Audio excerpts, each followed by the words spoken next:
And also right now, Ukrainian leaders are trying to reassure the nation that a Russian invasion is not imminent, even as they acknowledge the threat is real. Yeah, Russia, of course, has stationed more than 100,000 troops along the border and is running military drills, leading the U.S. to send military equipment to shore up defenses in Ukraine.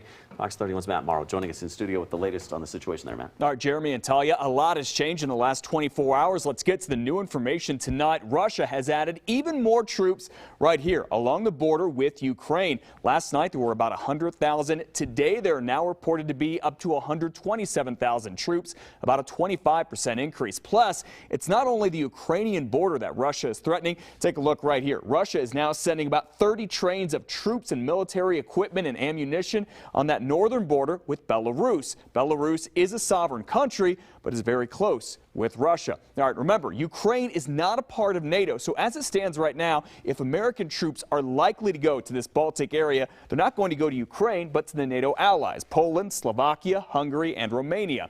Even though the U.S. is not sending the troops directly to Ukraine, at least not right now, the country is sending millions of dollars of weapons. They started arriving today. You see some of them right here. This is all to help Ukraine's army in case Russia does invade and there is an all-out war.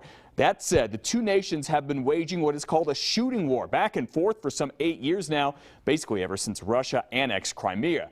Just a short time ago, I talked with a man whose parents were Ukrainian refugees. They ended up right here in the Denver area. Andy Lennick has been to Ukraine many times and even served in the Peace Corps there. Listen. But it's been this buzz in the back of their consciousness for 8 years now.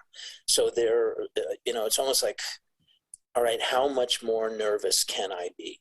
They're praying that the West supports them. They're looking for freedom and they're looking for a peace, and they see that in the West.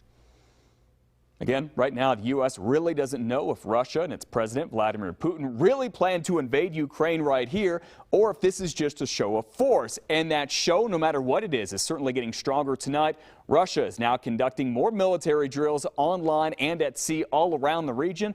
We'll keep you posted on what happens.